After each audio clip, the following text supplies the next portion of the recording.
This is part 10 of the book named The Power of Your Subconscious Mind by the writer Joseph Murphy.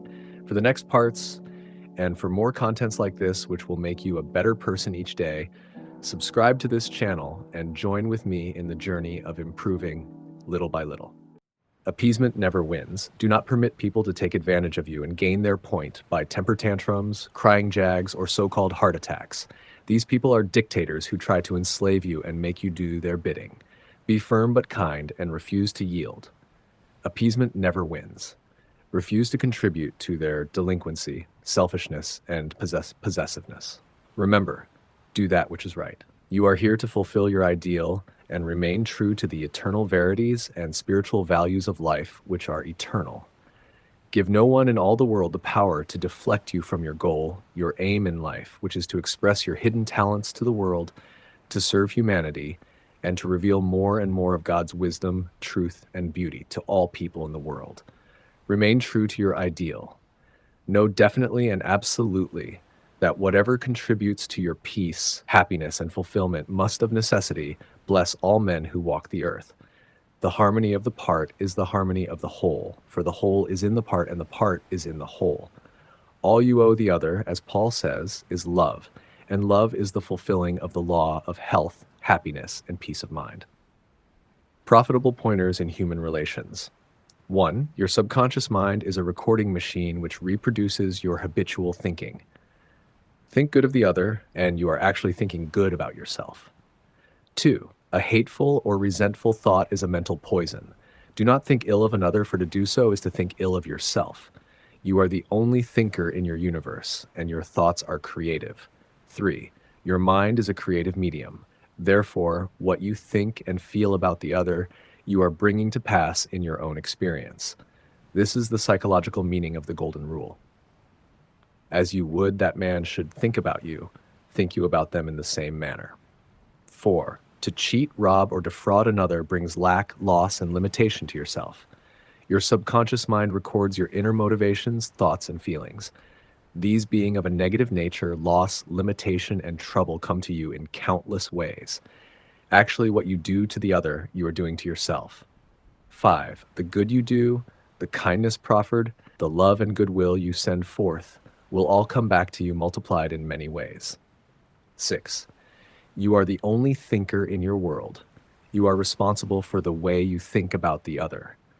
Remember, the other person is not responsible for the way you think about him. Your thoughts are reproduced. What are you thinking now about the other fellow? 7. Become emotionally mature and permit other people to differ from you. They have a perfect right to disagree with you, and you have the same freedom to disagree with them. You can disagree without being disagreeable. 8. Animals pick up your fear vibrations and snap at you. If you love animals, they will never attack you. Many undisciplined human beings are just as sensitive as dogs, cats, and other animals. 9. Your inner speech, representing your silent thoughts and feelings, is experienced in the reactions of others toward you. 10. Wish for the other what you wish for yourself. This is the key to harmonious human relations. 11. Change your concept and estimate of your employer. Feel and know he is practicing the golden rule and the law of love, and he will respond accordingly. 12. The other person cannot annoy you or irritate you except you permit him. Your thought is creative. You can bless him. If someone calls you a skunk, you have the freedom to say to the other, God's peace fills your soul. 13. Love is the answer to getting along with others. Love is understanding, goodwill, and respecting the divinity of the other. 14. You would not hate a hunchback or cripple. You would have compassion. Have compassion and understanding for mental hunchbacks who have been conditioned negatively. To understand all is to forgive all. 15. Rejoice in the success, promotion, and good fortune of the other. In doing so, you attract good fortune to yourself. 16. Never yield to emotional scenes and tantrums of others. Appeasement never wins. Do not be a doormat. Adhere to that which is right. Stick to your ideal, knowing that the mental outlook which gives you peace, happiness, and joy is right, good, and true. What blesses you blesses all. 17. All you owe any person in the world is love, and love is wishing for everyone what you wish for yourself: health, happiness, and all the blessings of life. How to use your subconscious mind for forgiveness. Life plays no favorites. God is life, and this life principle is flowing through you this moment. God loves to express himself as harmony, peace, beauty, joy, and abundance through you. This is called the will of God, or the tendency of life. If you set up resistance in your mind to the flow of life through you, this emotional congestion will get snarled up in your subconscious mind and cause all kinds of negative conditions. God has nothing to do with unhappy or chaotic conditions in the world. All these conditions are brought about by man's negative and destructive thinking. Therefore, it is silly to blame God for your trouble or sickness. Many persons habitually set up mental resistance to the flow of life by accusing and reproaching God for the sin, sickness, and suffering of mankind. Others cast the blame on God for their pains, aches, loss of loved ones, personal tragedies, and accidents. They are angry at God and they believe he is responsible for their misery. As long as people entertain such negative concepts about God, they will experience the automatic negative reactions from their subconscious minds. Actually, such people do not know that they are punishing themselves. They must see the truth, find release, and give up all condemnation, resentment, and anger against anyone or any power outside themselves. Otherwise, they cannot go forward into a healthy, happy, or creative activity. The minute these people entertain a God of love in their minds and hearts, and when they believe that God is their loving Father who watches over them, cares for them, guides them, sustains and strengthens them, this concept and belief about God or the life principle will be accepted by their subconscious mind, and they will find themselves blessed in countless ways. Life always forgives you. Life forgives you when you cut your finger. The subconscious intelligence within you sets about immediately to repair it. New cells build bridges over the cut. Should you take some tainted food by error, life forgives you and causes you to regurgitate it in order to preserve you. If you burn your hand, the life principle reduces the edema and congestion and gives you new skin, tissue, and cells. Life holds no grudges against you, and it is always forgiving you. Life brings you back to health, vitality, harmony, and peace if you cooperate by thinking in harmony with nature. Negative, hurtful memories, bitterness, and ill will clutter up and impede the free flow of the life principle in you. How he banished that feeling of guilt. I knew a man who worked every night until about 1 o'clock in the morning. He paid no attention to his 2 boys or his wife. He was always too busy working hard. He thought people should pat him on the back because he was working so arduously and persistently past midnight every night. He had a blood pressure of over 200 and was full of guilt. Unconsciously, he proceeded to punish himself by hard work, and he completely ignored his children. A normal man does not do that. He is interested in his boys and in their development. He does not shut his wife out of his world. I explained to him why he was working so arduously. There is something eating you inside, otherwise you would not act this way. You are punishing yourself, and you have to learn to forgive yourself. He did have a deep sense of guilt. It was toward a brother. I explained to him that God was not punishing him, but that he was punishing himself. For example, if you misuse the laws of life, you will suffer accordingly. If you put your hand on a naked charged wire, you will get burned. The forces of nature are not evil. It is your use of them that determines whether they have a good or evil effect. Electricity is not evil. It depends on how you use it, whether to burn down a structure or light up a home. The only sin is ignorance of the law, and the only punishment is the automatic reaction of man's misuse of the law. If you misuse the principle of chemistry, you may blow up the office or the factory. If you strike your hand on a board, you may cause your hand to bleed. The board is not for that purpose. Its purpose may be to lean upon or to support your feet.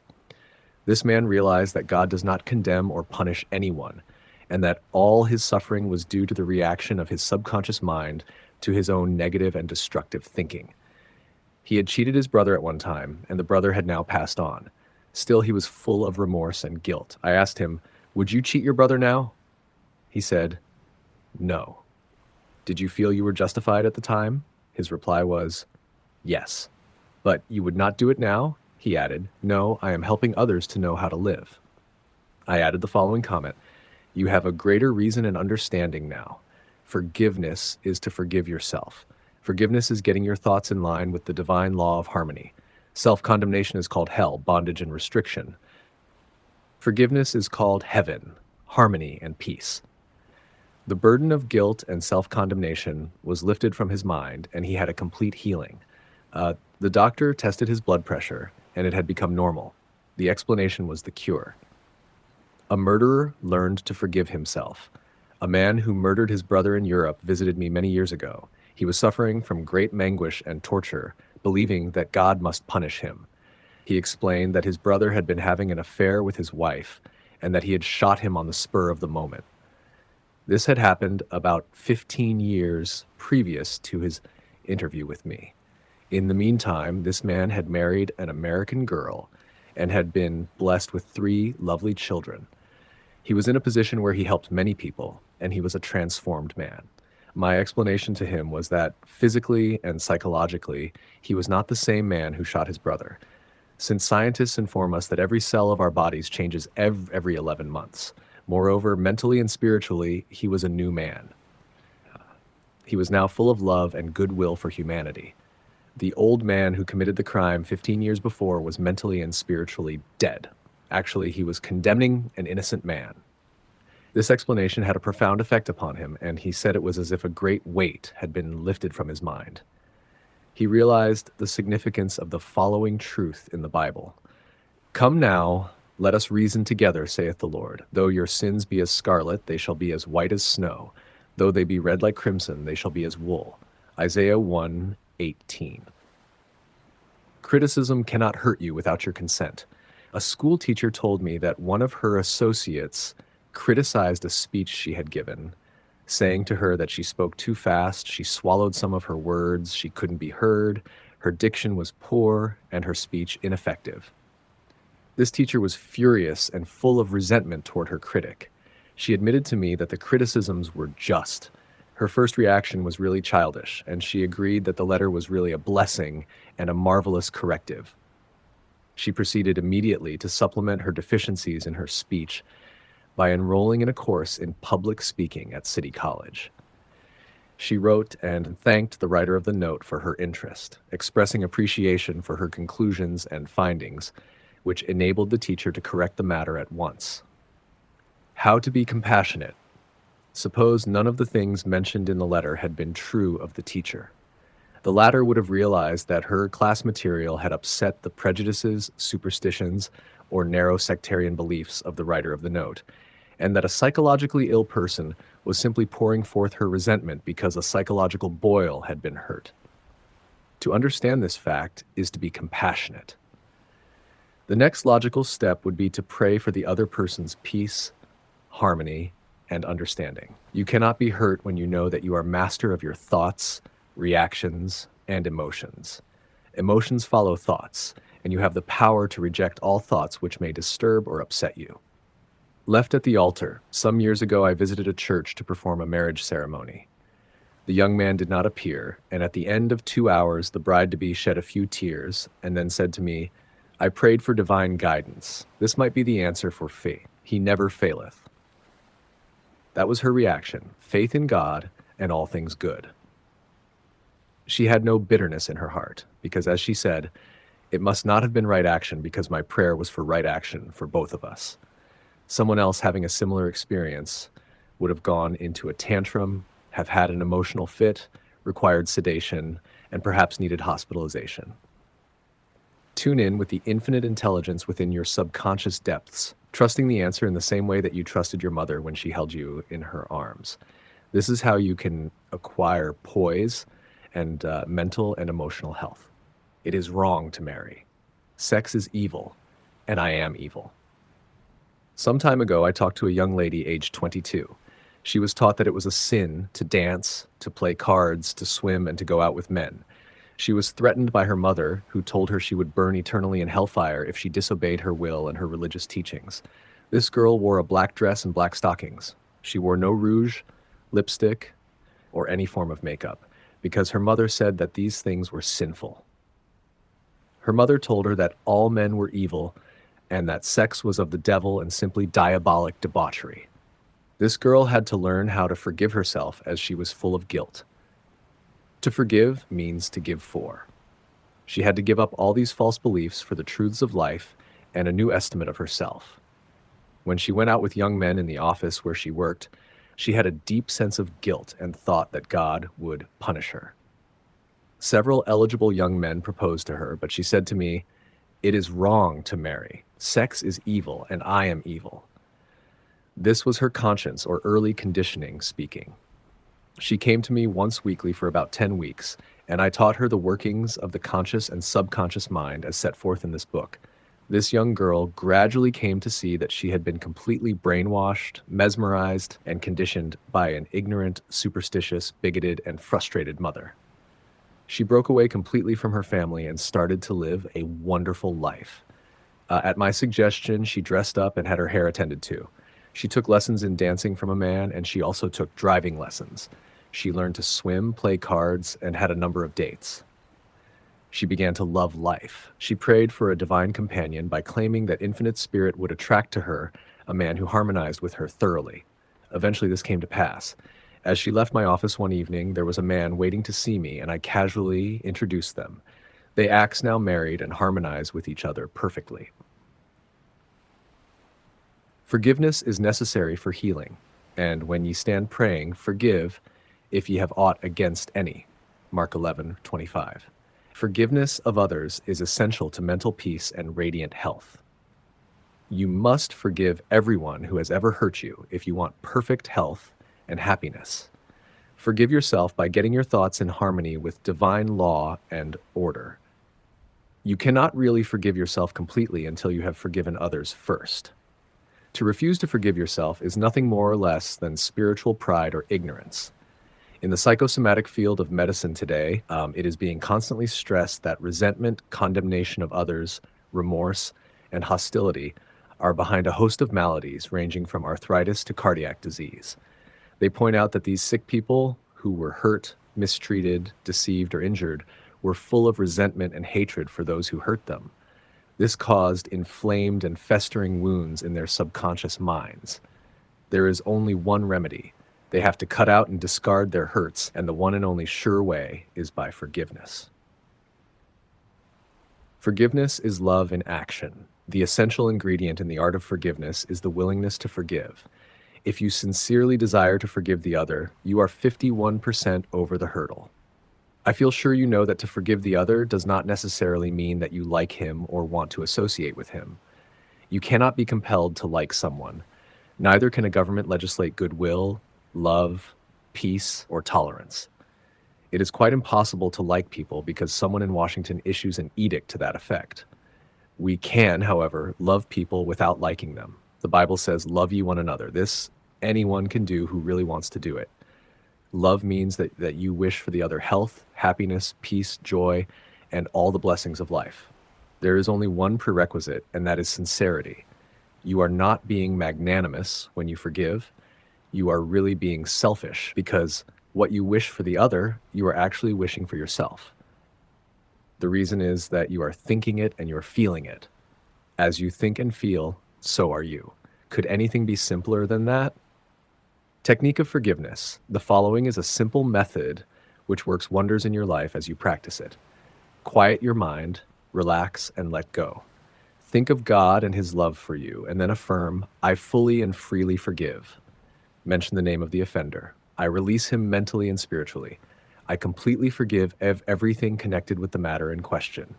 I am free, and she is free. It is a marvelous feeling. It is my day of general amnesty. I release anybody and everybody who has ever hurt me, and I wish for each and everyone health, happiness, peace, and all the blessings of life. I do this freely, joyously, and lovingly, and whenever I think of the person or persons who hurt me, I say, "I have released you, and all the blessings of life are yours. I am free, and you are free." It is wonderful. The great secret of true forgiveness is that once you have forgiven the person, it is unnecessary to repeat the prayer. Whenever the person comes to your mind, or the particular hurt happens to enter your mind, wish the delinquent well and say, "Peace be to you." Do this as often as the thought enters your mind.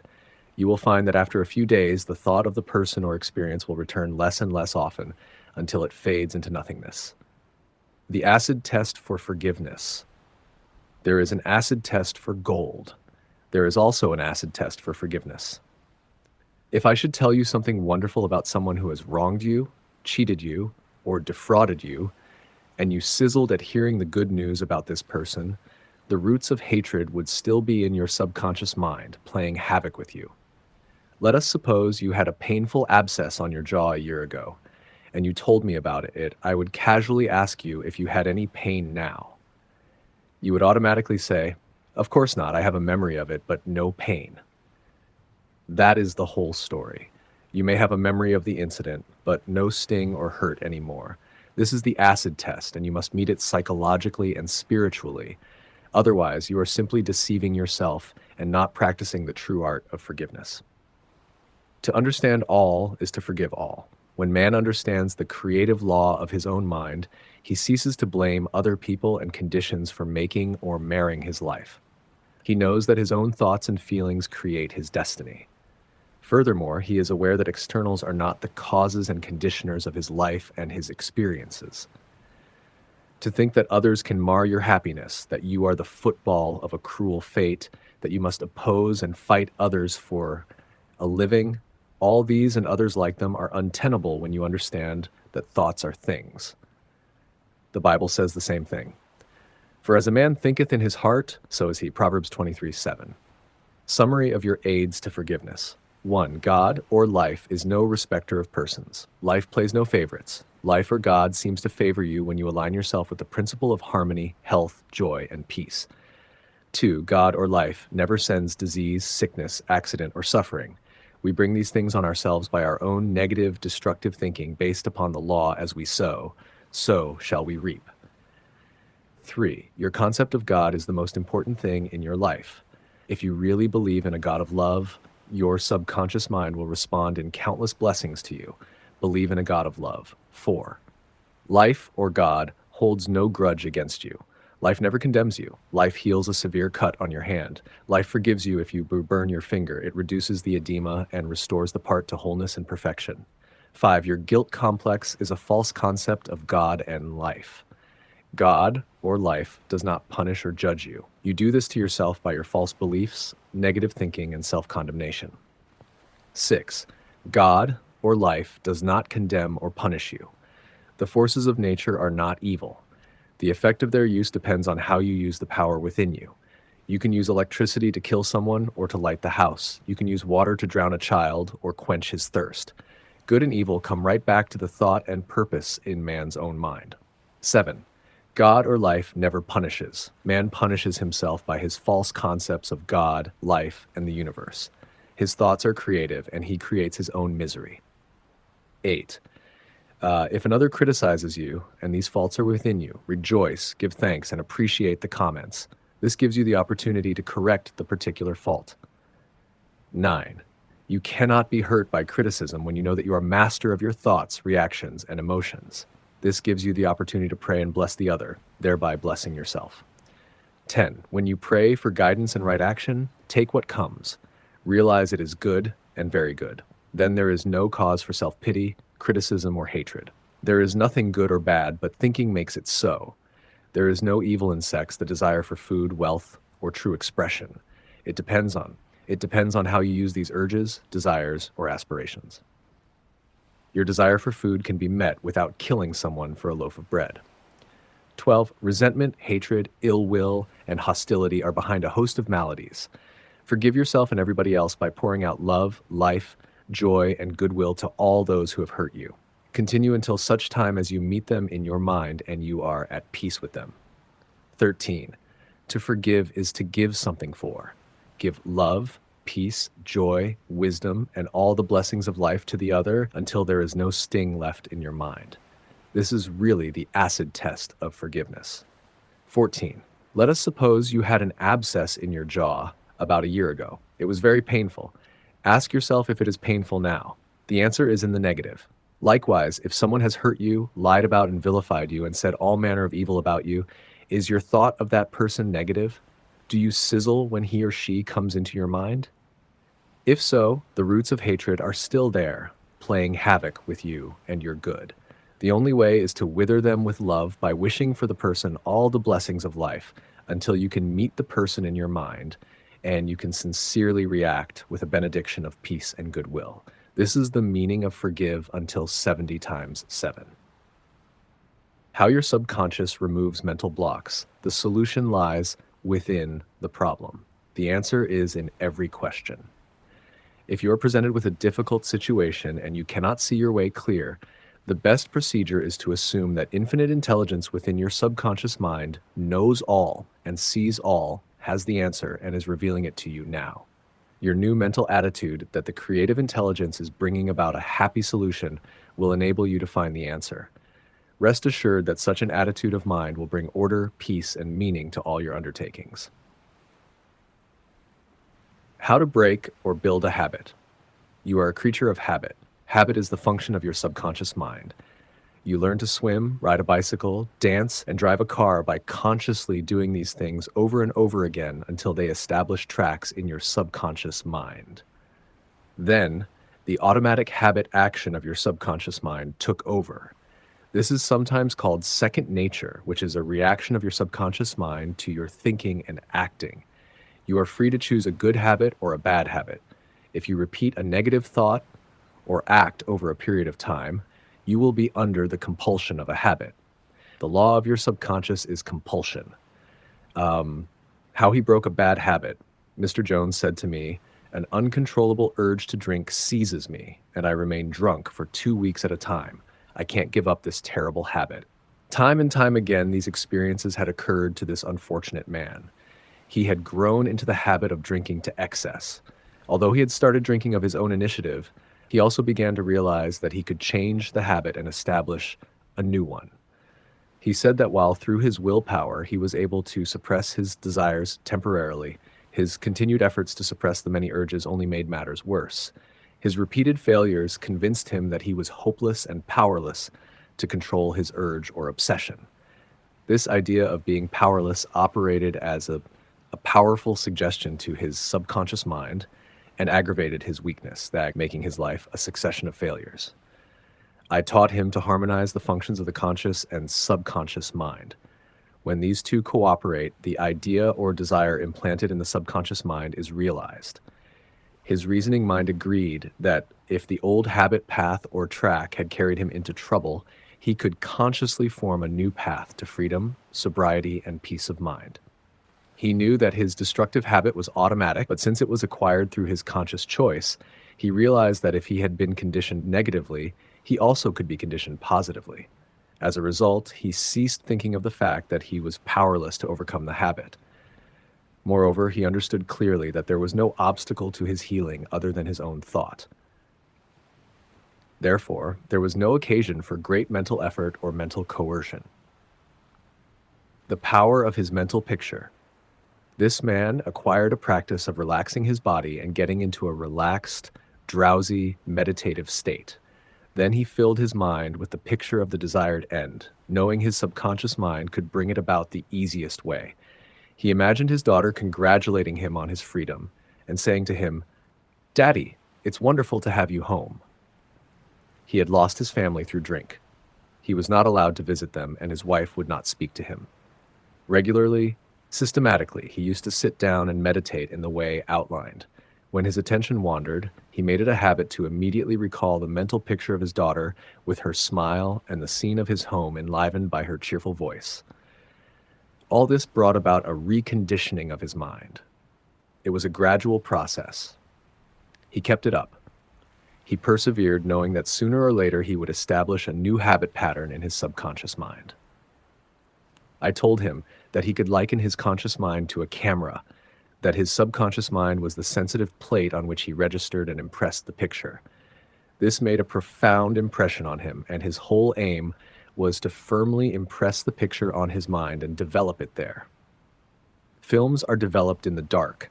Likewise, mental pictures are developed in the dark room of the subconscious mind. Focused attention. Realizing that his conscious mind was simply a camera, he used no effort. There was no mental struggle. He quietly adjusted his thoughts and focused his attention on the scene before him until he gradually became identified with the picture. He became absorbed in the mental atmosphere, repeating the mental movie frequently. There was no room for doubt that a healing would follow. When there was any temptation to drink, he would switch his imagination from any reveries of drinking bouts to the feeling of being at home with his family. He was successful because he confidently expected to experience the picture he was developing in his mind. Today, he is president of a multi-million-dollar concern and is radiantly happy. He said a jinx was following him. Mr. Block said that he had been making an annual income of $20,000, but for the past 3 months, all doors seemed to jam tightly. He brought clients up to the point where they were about to sign on the dotted line, and then at the 11th hour, the door closed. He added that perhaps a jinx was following him. In discussing the matter with Mr. Block, I discovered that 3 months previously, he had become very irritated, annoyed, and resentful toward a dentist who, after he had promised to sign a contract, had withdrawn at the last moment. He began to live in the unconscious fear that other clients would do the same, thereby setting up a history of frustration, hostility, and obstacles. He gradually built up in his mind a belief in obstruction and last-minute cancellations until a vicious circle had been established. What I fear most has come upon me. Mr. Block realized that the trouble was in his own mind, and that it was essential to change his mental attitude. His run of so-called misfortune was broken in the following way. I realize I am one with the infinite intelligence of my subconscious mind, which knows no obstacle, difficulty, or delay. I live in the joyous expectancy of the best. My deeper mind responds to my thoughts. I know that the work of the infinite power of my subconscious cannot be hindered. Infinite intelligence always finishes successfully, whatever it begins. Creative wisdom works through me, bringing all my plans and purposes to completion. Whatever I start, I bring to a successful conclusion. My aim in life is to give wonderful service, and all those whom I contact are blessed by what I have to offer. All my work comes to full fruition in divine order. He repeated this prayer every morning before going to call on his customers, and he also prayed each night prior to sleep.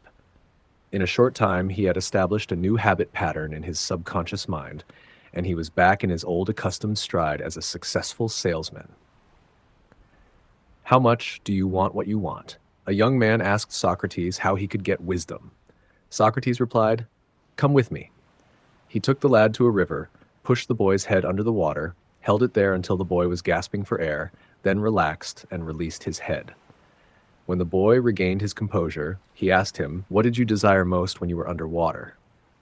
"I wanted air," said the boy. Socrates said to him, "When you want wisdom as much as you wanted air when you were immersed in the water, you will receive it. Likewise, when you really have an intense desire to overcome any block in your life, and you come to a clear-cut decision that there is a way out, and that is the course you wish to follow, then victory and triumph are assured. If you really want peace of mind and inner calm, you will get it. Regardless of how unjustly you have been treated, or how unfair the boss has been, or what a mean scoundrel someone has proved to be, all this makes no difference to you when you awaken to your mental and spiritual powers.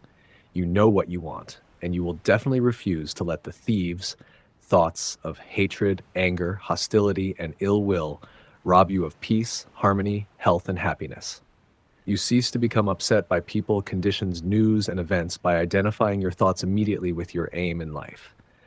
Your aim is peace, health, inspiration, harmony, and abundance. Feel a river of peace flowing through you now.